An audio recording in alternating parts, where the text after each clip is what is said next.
विष्णु पुराण में हनुमान और श्री राम भक्त शबरी की कथा बहुत ही प्रेरणादायक और भावपूर्ण है।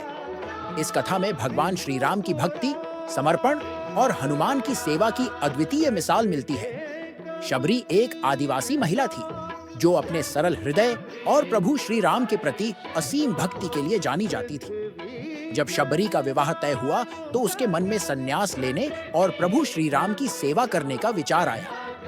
शबरी अपनी भक्ति को लेकर इतनी गंभीर थी कि उसने अपने जीवन का उद्देश्य ही भगवान श्री राम की सेवा मान लिया।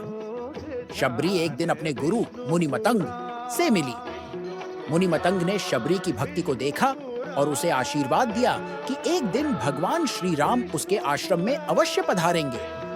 यह सुनकर शबरी ने अपने गुरु के वचनों पर अटूट विश्वास किया और भगवान श्री राम के आगमन की प्रतीक्षा करने लगी। शबरी रोज सुबह उठकर अपने आश्रम की सफाई करती, फूलों से सजाती और भगवान श्री राम के लिए फल और कंदमूल संग्रह करती। शबरी के मन में हमेशा यह विचार रहता कि कभी न कभी भगवान श्री राम अवश्य आएंगे।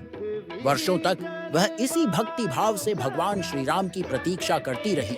एक दिन भगवान श्री राम और लक्ष्मण सीता की खोज में चलते चलते शबरी के आश्रम पहुंचे। शबरी ने भगवान श्री राम को देखकर उनकी स्वागत में अपनी संपूर्ण भक्ति उड़ेल दी। शबरी ने भगवान श्री राम के चरण धोए और अपने एकत्रित किए हुए फलों को उन्हें अर्पण किया। शबरी प्रत्येक फल को पहले खुद छकती ताकि वह सुनिश्चित कर सके कि फल मीठे और खाने योग्य हैं। जब भगवान श्री राम ने यह देखा तो वे शबरी की भक्ति से अभिभूत हो गए और उन फलों को प्रेम पूर्वक ग्रहण किया। इस घटना के बाद भगवान श्री राम ने शबरी को मोक्ष का आशीर्वाद दिया और अपने जीवन की राह दिखाई। शबरी की भक्ति और समर्पण की यह कथा हनुमान तक भी पहुंची, जिन्होंने शबरी के त्याग और प्रेम की सराहना की।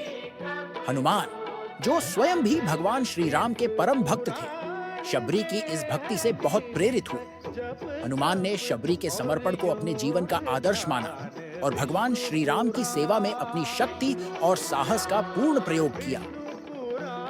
विष्णु पुराण में यह कथा इस बात का साक्षी है कि भगवान की सच्ची भक्ति किसी विशेष जाति, पंथ या लिंग की मोहताज नहीं होती। शबरी ने अपनी साधारण पृष्ठभूमि के बावजूद अपनी अटूट भक्ति और प्रेम से यह सिद्ध किया कि भगवान श्री राम का सानिध्य और आशीर्वाद प्राप्त करना किसी भी सच्चे भक्त के लिए संभव है।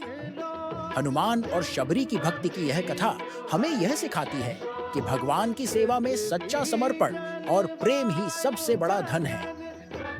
यह कथा यह भी दर्शाती है कि भगवान अपने भक्तों की भक्ति को सदैव स्वीकारते हैं और उनके समर्पण का मान रखते हैं।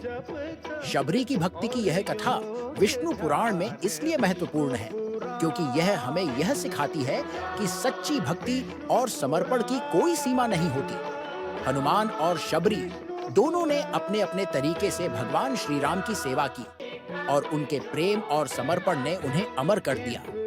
इस प्रकार विष्णु पुराण में हनुमान और शबरी की कथा हमें जीवन में सच्ची भक्ति और समर्पण का महत्व सिखाती है और यह दिखाती है कि भगवान की कृपा प्राप्त करने के लिए हमें अपने हृदय को पवित्र और निश्चल रखना चाहिए।